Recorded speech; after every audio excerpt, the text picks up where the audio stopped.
नमस्कार मित्रों। निष्ठा बातों बातों में कि आज के 145वीं कड़ी में आपका हार्दिक स्वागत करता हूं। आज हमारे साथ बातचीत करने के लिए देश की सुविख्यात कवित्री आदरणीय डॉक्टर सीता सागर जी पधार रही हैं। अखिल भारतीय कवि सम्मेलन के मंच पर उनकी अपनी बड़ी पहचान और प्रतिष्ठा है। उन्होंने देश विदेश में काव्य सम्मेलन के गरिमामय मंचों से अपना काव्य पाठ किया है और अपनी रचनाओं से, अपने गीतों से, अपने गायन शैली से, अपने स्वर संधान से सुनने वालों को प्रभावित किया है। एक बड़ी पहचान बनाई है, बहुत सम्मान स्थापित किया है। और अखिल भारतीय कवि सम्मेलन के मंच पर जब भी वे होती हैं तो मंच को एक आभा मिलती है, गरिमा मिलती है और सुनने वाले उनके रचना पाठ की बेसब्री से प्रतीक्षा करते हैं। उनकी अपनी बहुत खूबियां हैं, बहुत ज्ञान से परिपूर्ण हैं। वे प्राध्यापिका हैं, सीनियर प्रोफेसर हैं गाजियाबाद में, और साहित्य सृजन साधना उनका एक बड़ा आयाम है। वे लंबे समय से अखिल भारतीय काव्य सम्मेलनों के मंच पर अपनी एक पहचान स्थापित किए हैं और जो लोग उनको जानते हैं, जो लोग उनको सुनते हैं, वे इस बात को महसूस करते हैं कि डॉक्टर सीता सागर हमारे भारतीय काव्य सम्मेलनों के मंच की गरिमा है और उनका होना किसी भी कवि सम्मेलन का महत्वपूर्ण हो जाना होता है। यह न केवल देश बल्कि विदेश में भी साहित्य प्रेमियों ने, हिंदी कविता के प्रेमियों ने महसूस किया है। वे हमारे बीच आ चुकी हैं। मैं उनको वैसे तो हमारी बात उनसे ये हुई थी कि हम 7:05 पर उनका स्वागत करेंगे, लेकिन अब चूंकि वे आ गई हैं इसलिए हम उनको देर तक नहीं ठहराते, क्योंकि मैं ये जानता हूँ कि वो समय और अनुशासन की भी बहुत पाबंद है। मैं बहुत आदर के साथ उनको जोड़ने चलता हूँ, उनको रिसीव करता हूँ और अपने मित्रों के साथ हम बातचीत शुरू करेंगे।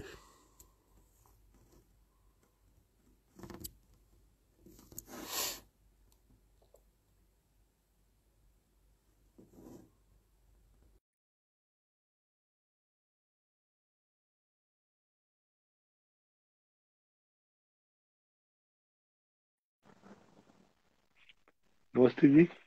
सुनील जी, मैं भूल गई कि मुझे 7:05 पे आना था।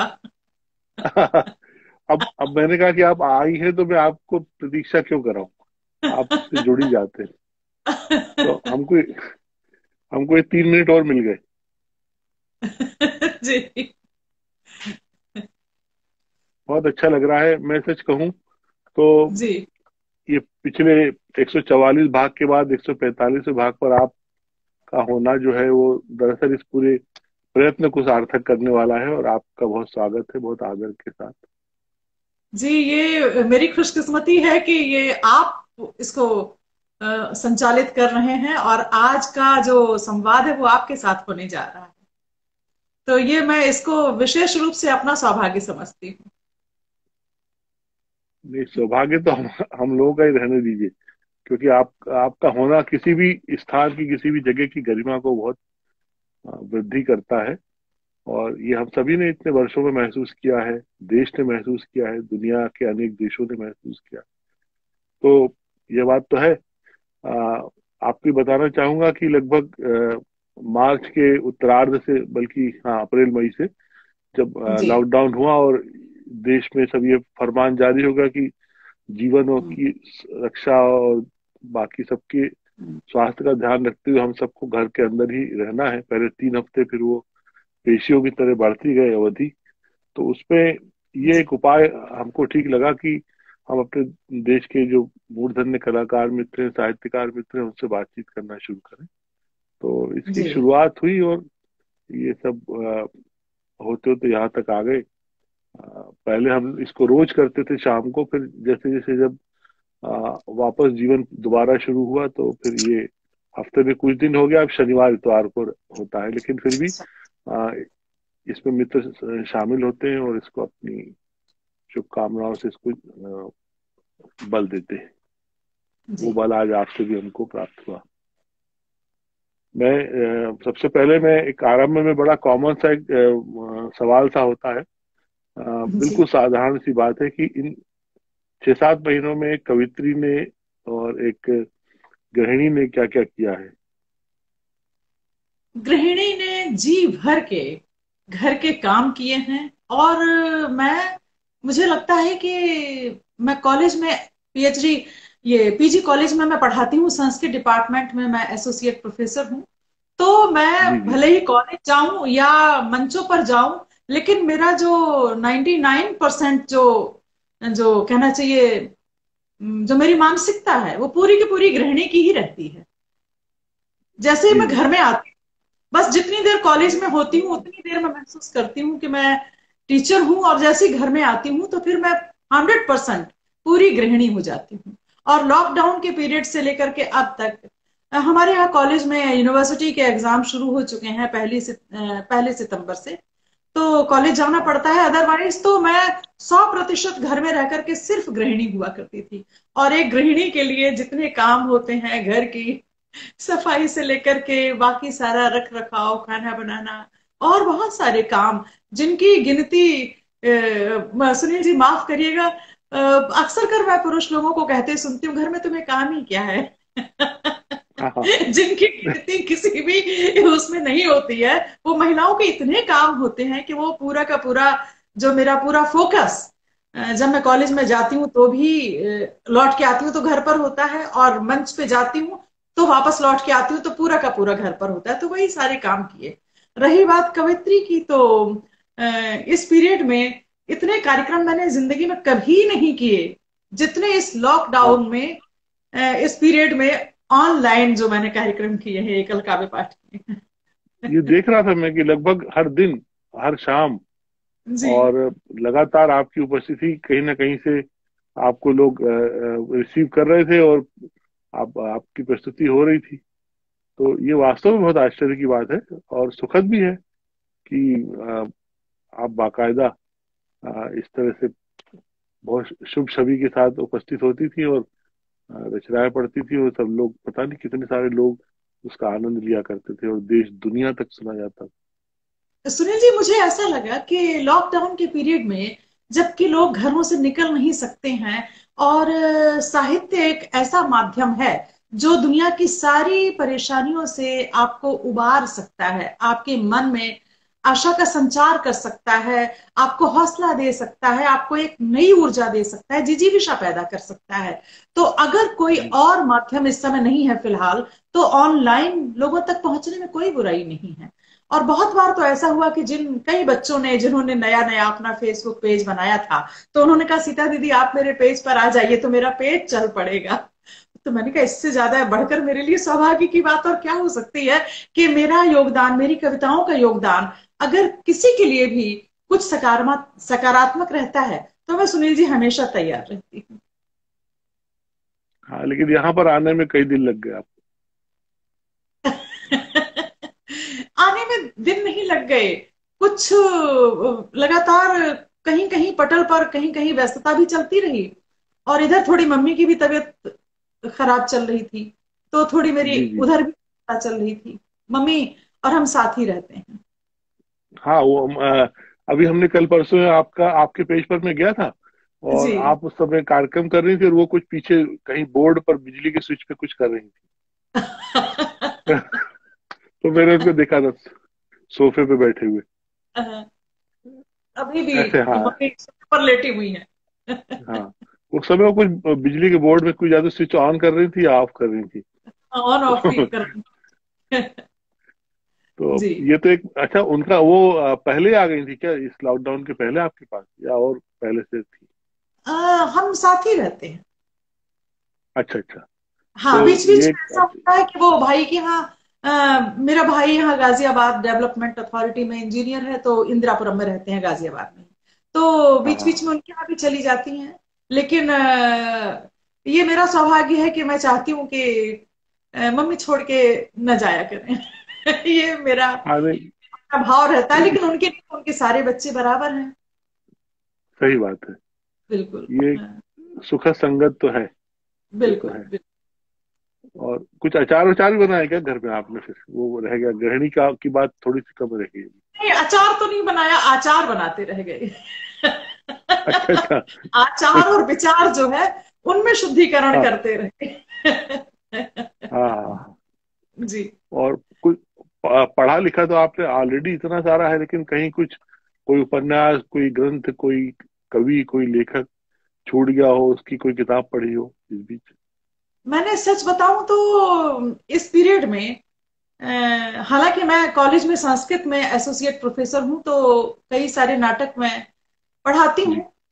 लेकिन फिर हाँ हाँ। भी कई बार ऐसा होता है कि लगता है कि बहुत बारीकी से, जी कोर्स में तो जब हम पढ़ाते हैं तो बहुत बारीकी से नहीं पढ़ा पाते, क्योंकि कोर्स पूरा करवाना रहता है। तो जी इस जी। पीरियड में एक बिल्कुल डूब करके जिसको कहते हैं कि एक एक पंक्ति पर उसको पढ़ना और उससे ज्यादा गुनना और उससे ज्यादा हाँ सोचना कि क्या कालिदास ने कितना बारीकी से एक एक चीज को लिखा है।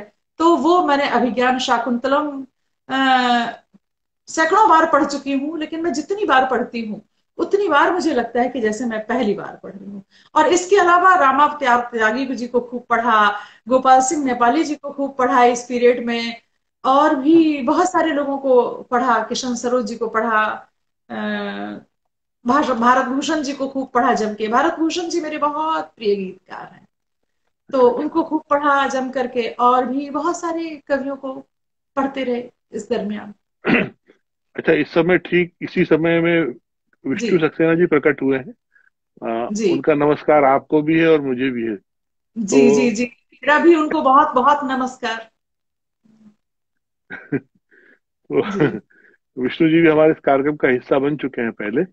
जी जी और जी एक अच्छी शाम रही थी। जी। तो बहुत अच्छी। लेकिन इस बीच लेकिन हमारे जो हमारे सोसाइटी में आसपास की जो भी कुछ घटनाएं और परिस्थितियां चलती रहीं, जी हमसे इसी कार्यक्रम में बात करते हुए बहुत सारे मित्रों ने ये भी कहा कि बहुत कोई ठोस क्रिएशन नहीं हो पाया क्योंकि मन अशांत रहता था। ऐसा कुछ आपके साथ भी रहा क्या? नहीं सुनील जी, मेरा मन बिल्कुल भी अशांत नहीं रहा, टच वुड।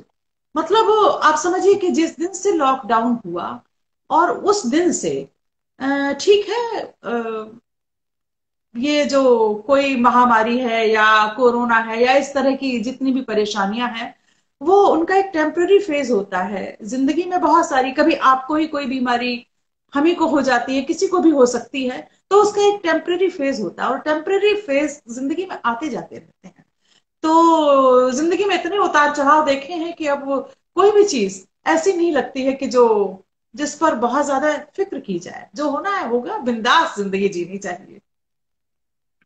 हाँ, जैसे सतीश कौशिक जी कह रहे थे कि मैं कोई बड़ा काम नहीं कर पाया, बड़ी स्क्रिप्ट नहीं कर पाया, गाने वाने तो गाता रहा, अपना जी। मनोबल बढ़ाता रहा, सबका मनोबल बढ़ाता रहा, लेकिन कोई ऐसा पक्का काम कर पाऊं वो नहीं कर पाया। ये इस तरह का सबकी विचार अपनी भी है।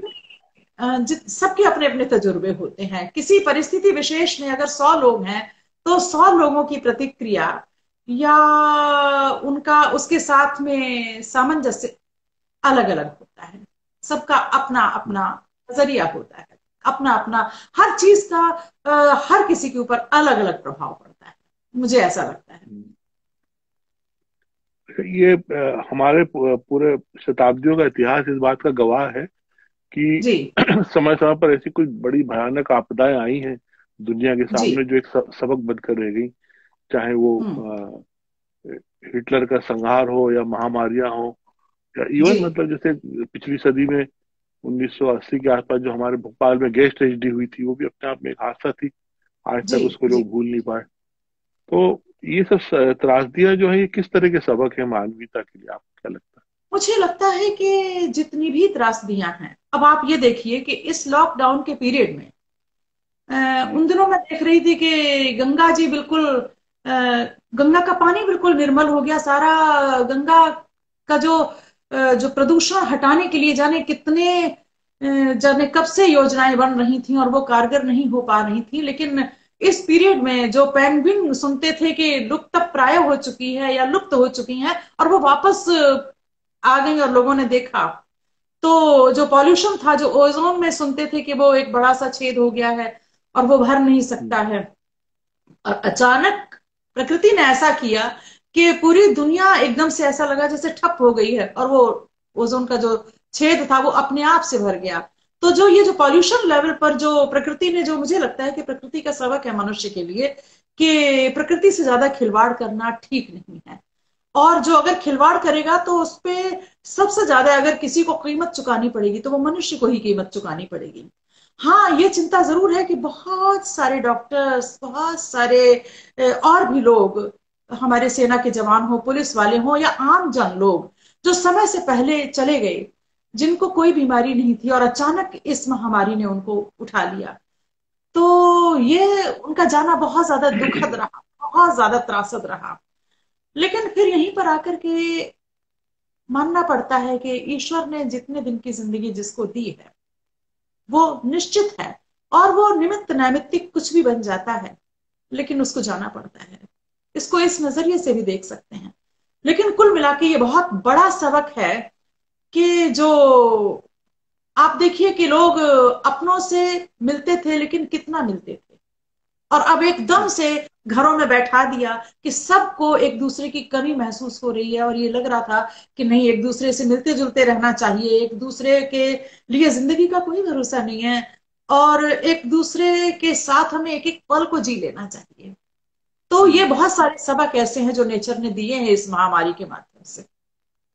कई बड़ी बार बड़ी लोग शहर में जाते हैं और वहां पर कोई मित्र होता है, लेकिन नहीं हाँ। मिलते हैं, बहुत सारे कारण हो जाते हैं। लेकिन अब इस पीरियड में आके ऐसा लगता है कि नहीं, अगर आप किसी शहर में जाएं तो आपका कोई मित्र अगर आपको याद करे तो उससे जरूर मिलिए। क्या पता कब ईश्वर कौन सी ऐसी विपदा उपस्थित कर दे कि आप चाहते हुए भी ना मिल पाए।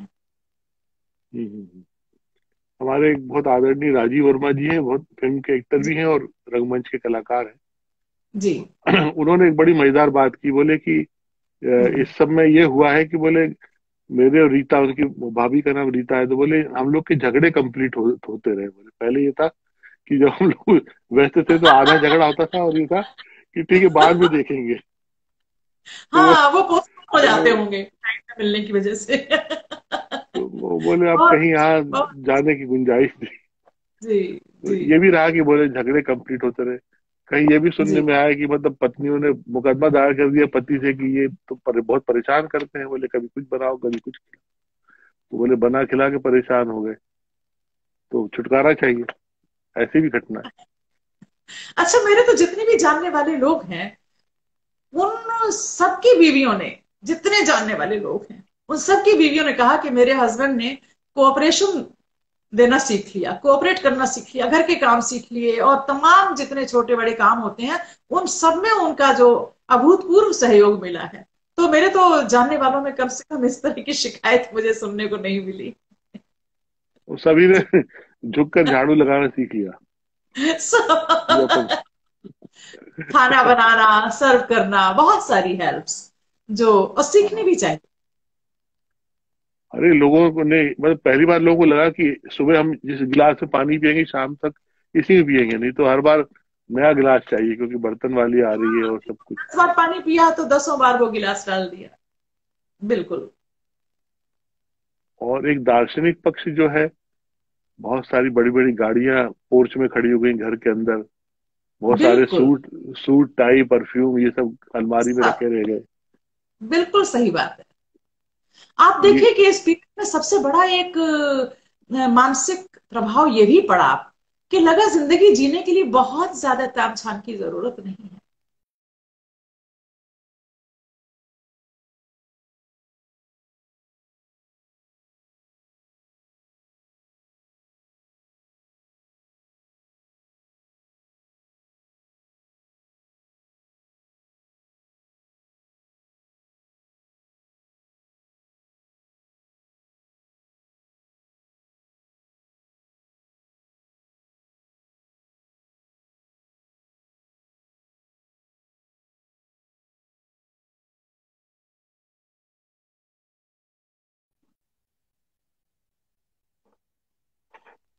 जी, ये बीच में लग बीच, रहा है नेट की कुछ दिक्कत थी हाँ शायद। कुछ, हाँ हाँ, या तो कोई तो कॉल मुझे आ लग रहा रहा है होगा। कि जीने के लिए बहुत ज्यादा तामझाम की जरूरत नहीं है। और हाँ इस पीरियड में हमें हमें क्या, किसी को भी, सबको मैंने यही कहते सुना कि इतने कम संसाधनों में लोगों ने बहुत अच्छी जिंदगी जी ली, बच्चों हाँ के साथ, घर के सदस्यों के साथ एक दूसरे का साथ महसूस किया। पहले हाँ साथ रहते थे पर महसूस नहीं करते थे, इस बार एक दूसरे जी, का साथ महसूस किया। ये बड़ी बात हाँ हाँ। है। जी। लेकिन इसमें साथ साथ ये भी रहा कि बहुत सारे जो हमारे आसपास से जो अभी हम लोग बात कर रहे थे, कि बहुत बड़े बड़े चेहरे हर फील्ड में, चाहे जी, वो सिनेमा हो, चाहे संस्कृति हो, चाहे साहित्य बिल्कुल हो, समाज, बहुत बड़े बड़े चेहरे चले गए हमारे बीच से। बिल्कुल, ये कुछ बहुत बड़ा अलग, दुखद रहा। बिल्कुल। एक बड़ी हानि जो है भारतीय कला संस्कृति के परिदृश्य को, साहित्य के परिषद परिदृश्य को लगातार हुई। निश्चित रूप से तो अपूरणीय क्षति हुई है, सिनेमा जगत के लिए भी, संगीत के जगत के लिए भी, साहित्यिक क्षेत्र के लिए भी, सभी क्षेत्रों में ये बहुत बड़ा दुखद पहलू रहा। ये जी। बात है। लेकिन इन सब में फिर भी यह है कि जो एक मनोबल किसी तरह बढ़ता है। एक हमारे एक साथी हैं जो बड़वाह है इंदौर के पास, वो जी। पश्चिम निमाड़, एक अलग अलग अंचल होता है तो निमाड़ अंचल कहलाता है वो। वहां पर गणगौर नृत्य होता है, जो सिर पे शिव पार्वती के स्वरूप रख के नृत्य करते हैं, संजय महाजन।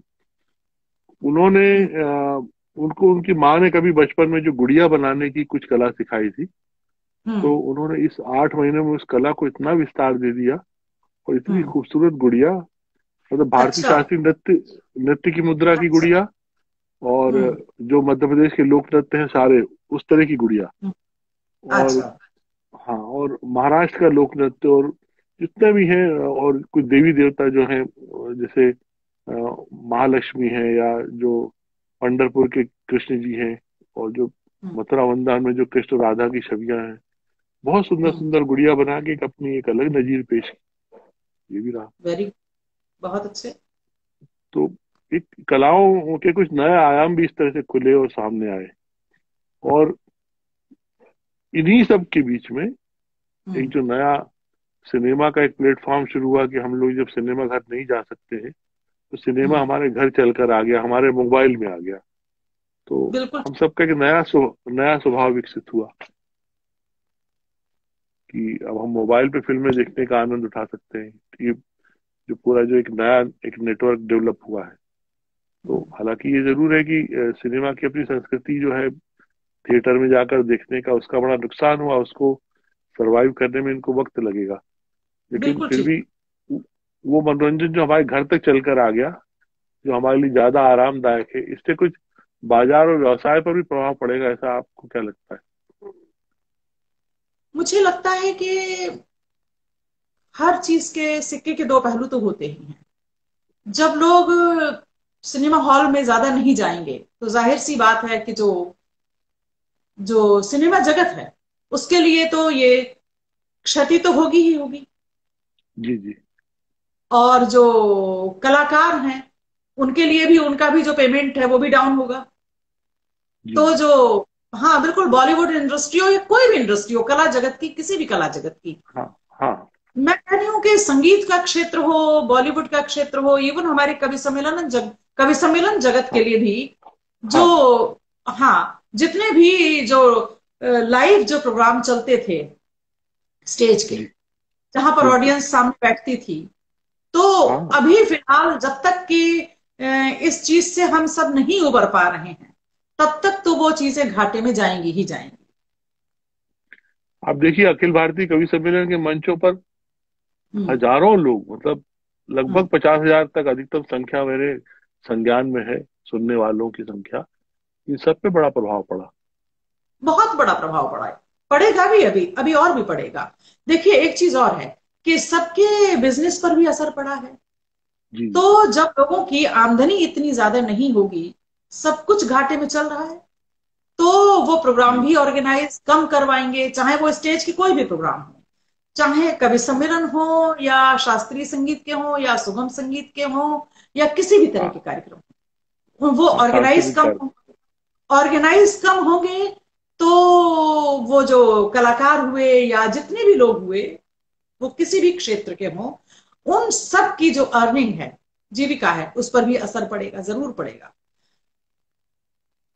और ये रही बात, जी, जी, आप कह रहे जो आमने सामने जो सुनते थे, उसका जो आनंद होता था, तो उसकी कोई अ, उस तरह से तो कोई भरपाई नहीं कर सकता है। लेकिन फिर भी something is better than nothing. कुछ न होने से कुछ अच्छा है।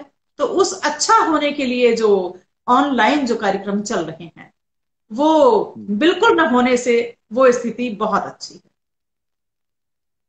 अच्छा, जरा मार्च के उस समय को याद करेंगी, पहले दूसरे हफ्ते को आपका कहाँ कहाँ जाना तय था? 2-3 महीनों में कुछ आपको कहाँ कहाँ मेरा, अनुबंधित कर लिया था? देखिए सुनील जी, मेरे पास जो कार्यक्रम है वो बहुत ज्यादा पहले भी नहीं रहते थे। मैं ईमानदारी से बोलती हूँ, मैं कोई बड़ी लंबी चौड़ी नहीं हाँकती हूँ कि अक्सर कर लोग कहते हैं कि हम महीने में 30-28 छोड़ देते हैं कार्यक्रम, 25 छोड़ देते हैं। तो ये अपने साथ में ये स्थिति कभी नहीं रही है। जो लोग कहते हैं, हालांकि उनके साथ में भी वो स्थितियां नहीं रहती हैं, लेकिन कह के सुख पा लेते हैं। लेकिन मेरी हाँ, सच्चाई ये रही कि मेरे पास ज्यादा कार्यक्रम कभी नहीं रहे। कभी 2 महीने में एक, कभी पीक सीजन में, कभी 1 महीने में एक, कभी पीक सीजन में 3 महीने में एक, डल सीजन में 5 महीने में एक भी नहीं, और 6 महीने में एक भी नहीं। तो बहुत चुनिंदा बस ठीक। कार्यक्रम मैं तब भी करती थी, और परम हाँ, प्रसन्न रहती थी, परम प्रसन्न, परम संतुष्ट, इतनी संतुष्ट कि अगर कोई 365 दिन कार्यक्रम करे तो वो इतना सुखी, इतना परमानंदित और इतना परम संतुष्ट नहीं रहेगा जो मैं रहती थी। तो जी। अब रही बात ये अब की, तो मेरे तो इस पीरियड में कार्यक्रम बहुत ज्यादा हुए ऑनलाइन एक पे पाठ। तो मैं तो परम हाँ, प्रसन्न हूँ। और नेपाल मंच में में कहा। मार्च के फर्स्ट वीक में मैं नेपाल गई थी। नेपाल के 3 शहरों में मैंने कार्यक्रम किए थे, काठमांडू, विराटनगर और एक कौन सी जगह थी, बताती हूँ, बीरगंज। तो 3 तारीख, 4 और 5, नहीं, 5, 6 और 7, तो 3 दिन कार्यक्रम मेरे थे। और उसके बाद में 2 कार्यक्रम और थे मेरे, 3 कार्यक्रम और थे बाई चांस। इतना मेरा मार्च का महीना बिजी कभी नहीं गया जो इस बार था। 3 कार्यक्रम थे और वो कैंसिल हुए।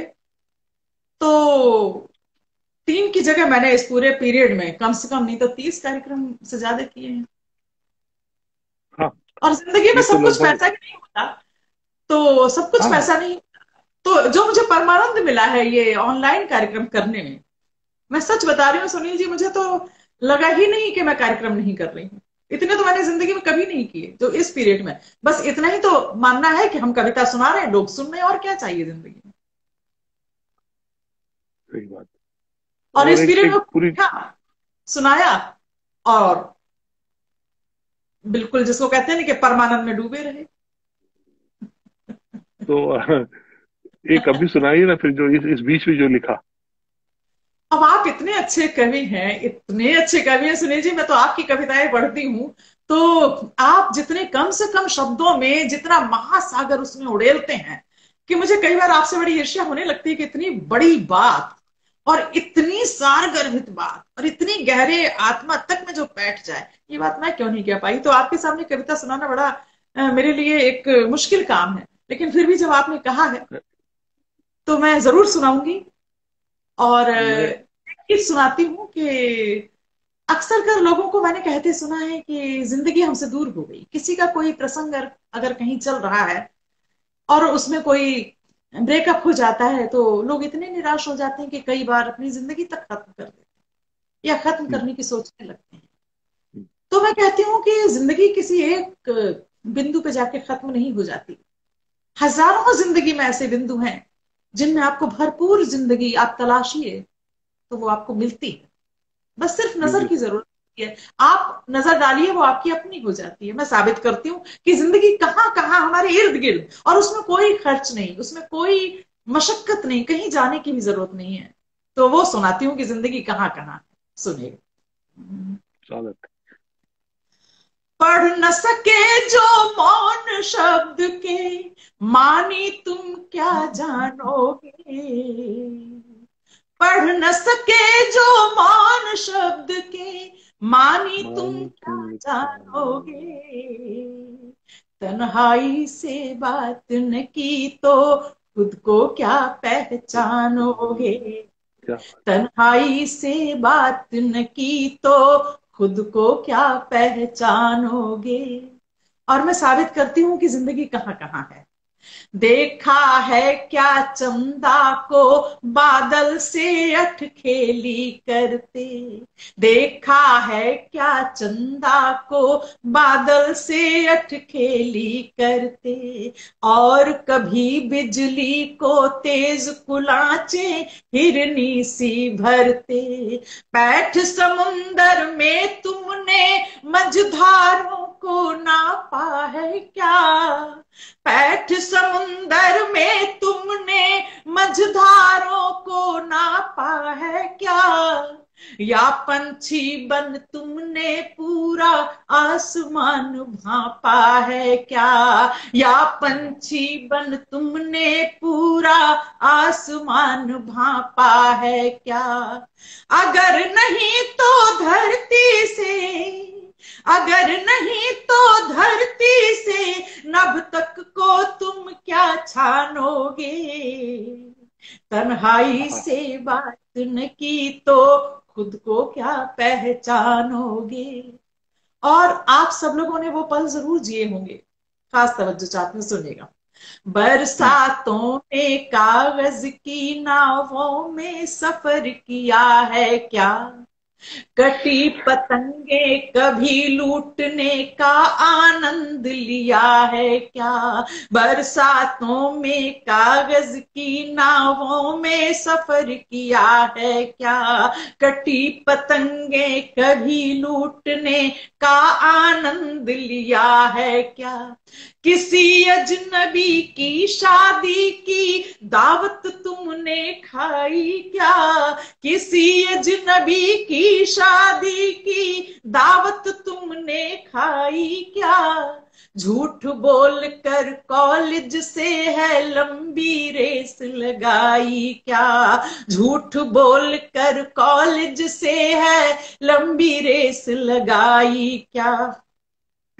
बिन एहसास जिए जीवन को, बिन एहसास जिए जीवन को जीवन कैसे मानोगे। तन्हाई से बात न की तो खुद को क्या पहचानोगे। खुद को क्या पहचानोगे। और अंतिम बंद खास तौर से कि जो बहुत गूढ़ बातें हैं वो सुनिए। जी। बिना किसी भी कारण के तुम रात रात भर जागे क्या। बिना हाँ, किसी की कारण के तुम रात रात भर जागे क्या। एक घड़ी जीने को दिन दिन भर बेसुध हो भागे क्या। भूख प्यास सब भूल कभी तुम पर जुनून छाया है क्या। भूख प्यास सब भूल कभी तुम पर जुनून छाया है क्या। दीवानेपन की हर हद से पार कभी कुछ भाया क्या। दीवानेपन की हर हद से पार कभी कुछ भाया क्या। बिना चुनौती को स्वीकारे, बिना चुनौती को स्वीकारे धनुष भला क्या तानोगे। तन्हाई से बात न की तो खुद को क्या पहचानोगे। पढ़ न सके जो मौन शब्द के, मानी तुम क्या जानोगे। तन्हाई से बात न की तो खुद को क्या पहचानोगे। खुद को क्या पहचानोगे। जी शुक्रिया। प्रिया प्रिया पाटिल बहुत अच्छी चित्रकार है, बॉम्बे से, उन्होंने वहां लिखा। अच्छा जी, पेंटर है, खुश बहुत अच्छी है। कि उनको पसंद आई। जी एक है रामरथ पांडे, आल्हा गायक इलाहाबाद के, उन्होंने कहा बहुत सारगर भी तो सुंदर। जी। और उज्जैन में अक्षय है, वो याद कर रहे हैं कि अक्षय सैनिकों टोटा। पर भी आपकी अक्षय टोटा। वो, अच्छा हाँ, अच्छा। तो अच्छा। याद आया कि जी। मैडम की एक कविता सैनिकों पर भी बहुत अच्छी है। तो अच्छा। हम्म। ये एक पूरा समय हम लोगों ने बहुत, वास्तव में इस कविता में जो दार्शनिक पक्ष है कि मझधार का अगर अनुभव किया है तो फिर आप फाइट कर पाओगे जीवन के साथ और जीवन की विसंगतियों के साथ। और अगर ये सब नहीं देखा है तो मनोबल गिरना, हार जाना या पलायन कर जाना, ये सब फिर स्वभाव का ही हिस्सा बनेगा। ये तो जी। बात है। और हर हर समय हर चुनौती जो है इंसान को मजबूत होने के लिए प्रेरित करती है और उसकी परीक्षा भी लेती है। बिल्कुल ठीक और बात है। इसमें आपको खासतौर से इस पूरे वातावरण में 7-8 महीने के मैं देख रहा था कि कई चीजों ने उद्वेलित भी किया, लेकिन जी। वही है कि अंततः मनुष्य जीवन जो इतना अनमोल होता है हमेशा, जी। उसको मजबूत बनाने के लिए और उसमें हर विसंगतियों से लड़ने के लिए, जिस तरह से ये आपने कविता पढ़ के सुनाई है, ऐसी जी। और क्या बातें हो सकती जिनके साथ इस कठिन समय में, इस कठिन वातावरण में और ढंग से जिया जा सकता है। जी बिल्कुल ठीक बात है। जिंदगी में मुझे लगता है कि सबसे बड़ी तो आपकी संवेदनाएं, जी। संवेदनाएं ही साहित्य में डूबती हैं, डुबाती हैं। किसी की भी कविता हो, आपकी खुद की हो या दूसरों की हो, अच्छी चीजें बहुत लिखी जा रही हैं, बहुत लिखी जा रही हैं। और जितना आप उनमें डूबते हैं उतना आपको परमानंद मिलता है। चाहे संगीत हो, चाहे चित्रकला हो, जितनी भी कलाएं हैं, तो आपकी जो संवेदना है वही आपको बेहतर जिंदगी देती है। वही आपको साहित्यकार बनाती है, संगीतकार या चित्रकार या कोई भी कलाकार। तो मुझे तो लगता है कि अगर संवेदना है, चेतनशील अवस्था में अगर आपकी संवेदना है, तो आपके पास सबसे बड़ी ईश्वर ने पूंजी दी, आपको सबसे बड़ा वरदान है ईश्वर का, कि जो आपको हर चीज में आपको रस महसूस कराएगी। और जहां आप रस महसूस करेंगे तो आप परमानंद से अलग नहीं हो सकते। एक बात और का मैं हमेशा, जी, जी आप, हाँ, आपकी बात है, आप कहिए। ये मैंने यही महसूस किया है कि जो संगीत में रस लेता है, जो साहित्य में संगीत में रस लेता है, साहित्य में या किसी भी कला में, उसके पास जो अनुभूतियों का, जो उसके पास एहसासों का, वही बेहतर ढंग से रिश्तों को भी जी पाता है। जब संवेदनाएं आपको, इन सभी चीजों में संवेदनाएं आपकी मंजती हैं और ज्यादा परिष्कृत होती हैं, परिमार्जित होती हैं, तो जितने ज्यादा आप उत्तरोत्तर संवेदनशील होते चले जाएंगे, उतनी ही बेहतर तरीके से आप जिंदगी को जी पाएंगे। और जिंदगी में ये सारी चीजें हैं, रिश्ते, नाते, साहित्य, संगीत, कलाएं, प्रकृति, संवेदनाओं से अलग कोई भी चीज नहीं है। जी। आ, एक हमेशा, मतलब मुझे जब से मैंने आपको पहली बार से कवि जी। सम्मेलन के मंच पर सुना और ईश्वर ने जब जब आपका आतिथ्य होने का सौभाग्य दिया, मैं जी। हमेशा इस बात को लेकर बहुत चमत्कृत रहा कि कैसे आप प्रत्युत्पन्न मति से किसी भी शहर में जाती हैं और वहाँ शाम को एक कविता पढ़ती हैं तो उस शहर का एक एक हिस्सा और वे सारी स्थान या वे सारे व्यक्ति या वे सारी परंपराएं उसमें आती हैं। जी। ये ये शक्ति सामर्थ्य कहाँ से आई आप? सुनील जी, मैंने बताया ना कि अभी बात थोड़ी देर पहले बात हुई थी कि हर सिक्के के दो पहलू होते हैं। मैं बचपन में बहुत, कहना चाहिए कि आलसी, आलसी इस सेंस में कि खेलने कूदने के लिए सारे दिन मैं तैयार रहती थी और ऊर्जा से भरी हुई। लेकिन अगर कोई कहता था कि तुम पढ़ने जाओ और ये तुम होमवर्क करो और तुम याद करो, तो मुझे लगता था कि जितनी जल्दी हो सके मैं इस काम को निपटा लूं और मुझे दोबारा ना बैठना पड़े, दोबारा ना याद करना पड़े। तो अब दोबारा ना याद करना पड़े तो उसके लिए क्या है? तो उसके लिए ये है कि काम तो ऊपर वाले ने दो ही दिए हैं, लेकिन मैं कोशिश करती थी कि मेरा पूरा वजूद कान हो जाए और मेरा पूरा का पूरा व्यक्तित्व जो है पूरा का पूरा वजूद कान होकर के जब कोई टीचर पढ़ाती थी या जब कोई भी मुझे कोई चीज पढ़ाता था या कोई भी चीज जब मैं सुनती थी, तो मैं अपने पूरे के पूरे वजूद को सिर्फ कान में तब्दील कर लेती थी। और वो जो एकाग्र चित्तता थी और एक टक देखना और सुनना, मेरे इर्द गिर्द पूरी दुनिया है या पूरा क्लासरूम है, या अगर मैं स्टेशन पे हूं और अगर कहीं ट्रेन आने में देर है और मैं किताब खोले बैठी हूं, तो पूरा बाहर का शोरगुल, ट्रेन की सीटी और बहुत तरह की आवाजें, वो मुझे एक भी आवाज नहीं सुनाई देती थी और मैं अपने आप को 101% कंसंट्रेट करती थी। तो ये जो जो मेरे कि दोबारा मुझे किताब ना पढ़नी पड़े, एक बार में पूरी की पूरी कंठस्थ हो जाए। तो ये जो मेरे भीतर का कहना चाहिए कि दोबारा समय ना देना पड़े, दोबारा मुझे ना बैठना पड़े इस चीज को याद करने के लिए, ये जो प्रकृति थी मेरी बचपन में, तो उसने मुझे इतना एकाग्रचित्त और इतना फोकस्ड कर दिया कि मैं क्लास में सुनती थी और टीचर पढ़ाती जाती थी और मुझे ऐसा लगता था कि जैसे मेरा कोई अंदर, मेरे भीतर पता नहीं कौन सी कोई चिप है जो उस पर परत दर परत चीजें स्टोर होती चली जा रही। मैं किताब पढ़ती थी तो मुझे ये तक याद हो जाता था कि कौन से पेज पे ये चीज लिखी है, ऊपर लिखी हुई है, उसके बाद कॉमा है कि विराम है कि क्या है। तो ये उस कमी ने मुझे, मेरे अंदर ये एक अतिरिक्त, जिसको कहते हैं कि ध्यानावस्था की स्थिति उत्पन्न कर दी। और बाकी जो स्मरण शक्ति है, इसके लिए मेरी कोई तारीफ की बात नहीं है, वो सिर्फ ऊपर वाले की देन है, उसमें मैं अपना कोई योगदान नहीं मानती।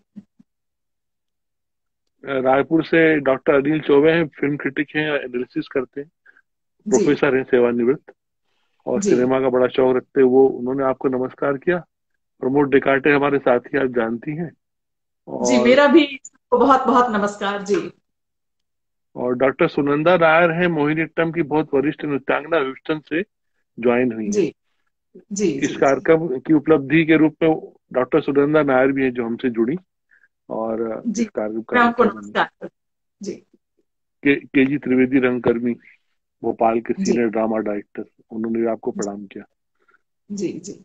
तो मेरा भी ये वास्तव जी, सभी मित्रों को सीता जी भी नमस्कार कर रही हैं जी।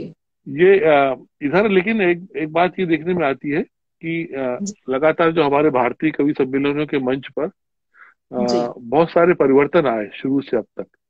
मतलब जो एक समय दिनकर जी और बच्चन जी की कविता का एक समय था और एक आज का समय है। तो इसमें चूंकि आप बहुत पारदर्शी होकर बात करती है और बहुत साफ स्वच्छ बात करती है, तो दो बातें आपसे जरूर सुनना चाहता हूँ कि आपको स्वयं क्या, किस तरह का आकलन करने पर क्या परिणाम मिलता है। आग्रह करने पर किससे आग्रह आकलन आकलन आकलन मतलब जी, समझ। देखिए का परिवर्तन या बदलाव आया है या क्या? सुनील जी, इस बदलाव के लिए बहुत सारे लोग जिम्मेदार हैं। जैसे कि जब व्यक्ति का स्तर गिरता है तो वो हर क्षेत्र पे वो चीज लागू होती है। फिर वो चाहे शिक्षा का क्षेत्र हो, चाहे वो राजनीति का क्षेत्र हो, चाहे वो चिकित्सा जगत हो, इंजीनियरिंग का फील्ड हो, या आपका लेखन जगत हो, कोई भी क्षेत्र उससे अछूता नहीं रह पाता है। अब जब व्यक्ति का स्तर गिरा है, और गिरा इस मामले में कि लोग इतने ज्यादा भौतिकवादी हो गए, या कहिए कि स्वकेंद्रित हो गए, आत्म केंद्रित होते चले गए, और संवेदनाएं बहुत संकीर्ण होती चली गई, तो उसका चौतरफा असर पड़ा। एक असर ये भी पड़ा कवि सम्मेलनों में कि हिंदी पढ़ने वाले, बहुत अच्छी हिंदी समझने वाले, जो अब की जो नई पीढ़ी पैदा हो रही है, या जो इंजीनियर्स हैं, डॉक्टर्स हैं, या जो और लोग हैं, जो यंग जनरेशन है, तो वो बहुत अच्छी हिंदी नहीं समझती है। क्योंकि वो सब कॉन्वेंट एजुकेटेड हैं। तो जब अच्छी हिंदी लोग समझेंगे नहीं, बचपन से उनको साहित्य पढ़ाया नहीं जाएगा, घरों में साहित्य का वातावरण नहीं होगा, किताबों से दूर होते चले गए। किताबों से दूर होना भी इस मामले में बहुत ज्यादा इस परेशानी को बढ़ाने का सबब बन गया। और पहले घरों में साहित्यिक उपन्यास पढ़े जाते थे, एक से एक अच्छा साहित्य पढ़ा जाता था। तो वो वातावरण नहीं रह गया। जब माँ बाप नहीं पढ़ रहे हैं तो उनके बच्चे कहाँ से पढ़ेंगे? तो हर किसी घर में पहले लाइब्रेरी हुआ करती थी, वो वातावरण खत्म हो गया।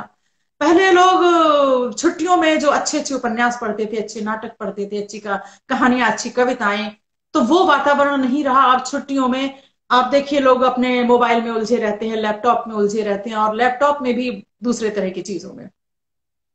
तो उसका असर ये पड़ा पड़ा कि जो श्रोता वर्ग है, अब अगर आप ऐसे में जो मंच पर जब एक कवि हास्य के नाम पर चुटकुले सुनाता है, मैं सीधे सीधे टू द पॉइंट आपसे बात कर रही हूँ, बिल्कुल कोई लाग लपेट वाली बात नहीं, तो और पब्लिक उसको सर आंखों पर उठा लेती है। ऑर्गेनाइजर को लगता है ये कवि सुपर हिट है, इसको अगले साल फिर बुलाओ। श्रृंगार रस के नाम पर बहुत हल्के स्तर की जब कविताएं सर आंखों पर उठाई जाती हैं, धुआंधार सुपर हिट होती हैं, ऐसे में कोई बहुत अच्छा श्रृंगार रस का गीत अगर सुनाता है और उसको वो वाहवाही नहीं मिल पाती जो बहुत हल्के स्तर की रचनाओं को मिलती है, तो ऐसे में ऑर्गेनाइजर सोचते हैं कि ये ज्यादा सुपरहिट रहा, इसको तालियां ज्यादा मिली, और अखबारों में उसकी जम के तारीफ छपती है। क्योंकि जो अखबार है वो अपनी टीआरपी के लिए, जो प्रिंट मीडिया हो या इलेक्ट्रॉनिक मीडिया हो, उसको अपनी टीआरपी बढ़ाई, टीआरपी चाहिए, और टीआरपी शुद्ध साहित्यिक गीत लिखने वालों से नहीं मिलती। टीआरपी शास्त्रीय संगीत से कम मिलती है, उसके बनस्पत जो दूसरे तरह का जो संगीत है उससे ज्यादा मिलती है। तो जो अखबार है, जो इलेक्ट्रॉनिक मीडिया है, वो भी अपनी ईमानदारी से भूमिका नहीं निभा पा रहा है। अब ऐसे में जो कवि सम्मेलन जगत है उसमें आपके चार स्तंभ, आयोजक, श्रोता, संयोजक और कवि। संयोजक फिर उनको बुलाते हैं कि तुम हमें बुलाओ, हम तुम्हें बुलाएंगे। अब ऐसे में वो उनको बुलाते हैं जो कई बार जो खुद नहीं लिखते हैं, लेकिन चूंकि उनके हाथ में प्रोग्राम है। अब किसी ने अगर 50 प्रोग्राम खड़े कर लिए, 100 प्रोग्राम खड़े कर लिए, वो खुद नहीं लिख रहा है, तो संयोजक उसको बुलाएगा जिसने प्रोग्राम्स खड़े किए हैं। तो अब ऐसी स्थिति में कवि सम्मेलनों का तो स्तर नीचे गिरना ही गिरना है। बार्टर सिस्टम चालू हो गया। अब जो विशुद्ध कवि है वो लिख रहा है, लेकिन वो कार्यक्रम अगर संयोजित नहीं कर रहा है तो भी उसे कौन बुलाएगा? बहुत कम जगह पर ऐसा होता है कि जहां सिर्फ कविता सुननी है, तो ऐसे में लोग फिर अंडरलाइन करते हैं कि नहीं फला कवि को बुलाना, लेकिन ऐसी जगह बहुत नगण्य रह गई है। तो इसलिए बहुत चिंताजनक बात है ये कवि सम्मेलनों के लिए, स्तर को लेकर के तो खास तौर से, क्वांटिटी को लेकर के नहीं, क्वालिटी को लेकर के वाकई में बहुत चिंताजनक बात है जी। दुनिया के अनेक देशों में आपका जाना हुआ, इस देश में आपको हिंदी कविता के सच्चे रुझान वाले लोग मिले, सुनने वाले, चाहने वाले? मुझे लगता है कि सुनील जी, विदेशों में यहां से ज्यादा बेहतर सुनते हैं लोग जी।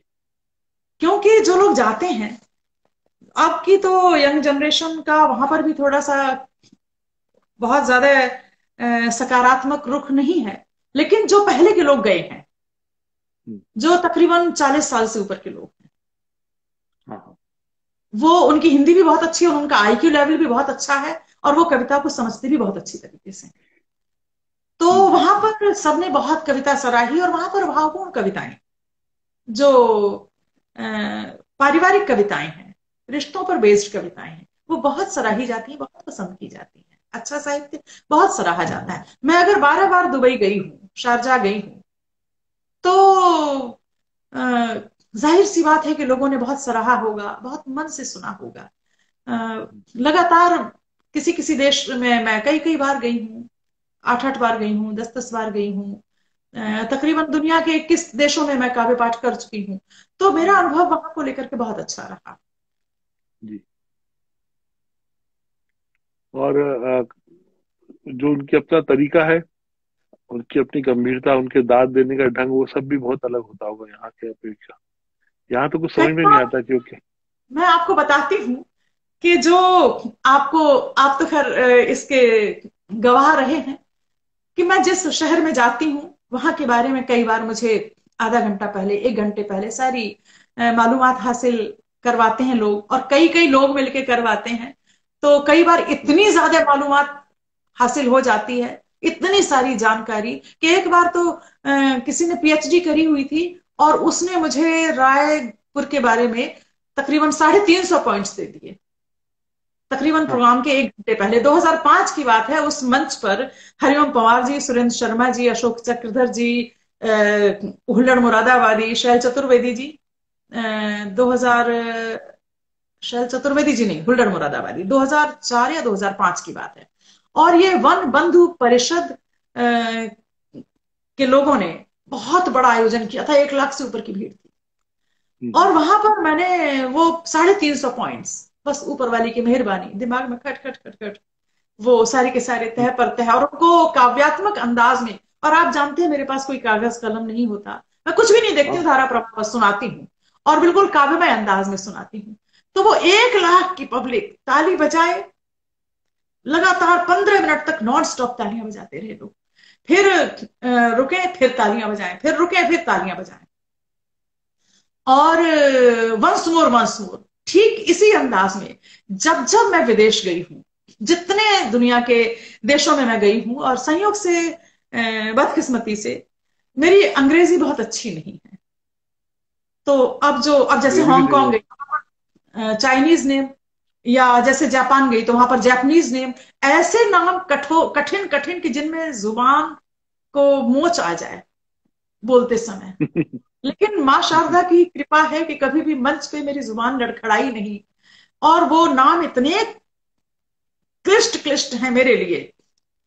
तो वो कम से कम जितने भी दुनिया के देशों में मैं गई, वो चाहे जितने भी देश हों, और वहां पर जब मैं भारतवर्ष की तरफ से, सीता सागर की तरफ से नहीं, भारतवर्ष की तरफ से अमेरिका को या जापान को या हांगकांग या दुबई, शारजाह, जितने भी देश हैं, सिंगापुर, जितने भी देश हैं, थाईलैंड, मलेशिया, इंडोनेशिया, नेपाल, जितने भी कंट्रीज हैं, सभी देश लगभग 21, जर्मनी, फ्रांस, कनाडा, सभी लोग, सभी देश।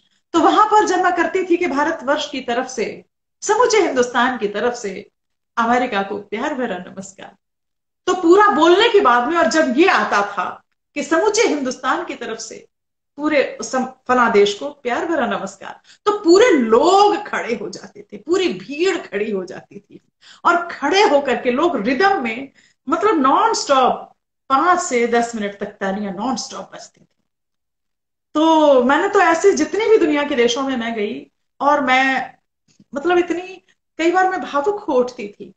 एक जगह की बात है, शिकागो, शिकागो में मोतीलाल अग्रवाल जी ने कार्यक्रम करवाया, और वहां पर अनिल अग्रवाल जी जो उनके मित्र हैं, और उतना खूबसूरत जो घर उन्होंने बनाया है, 3 स्टेट्स में कोई भी उनके जैसा घर नहीं है, उतनी खूबसूरत कोठी नहीं। तो उनके घर पर हम लोग, उन्होंने कार्यक्रम करने से पहले हम लोगों को लंच पे बुलाया, और हम लोग लंच पे गए। अरुण जैमनी थे,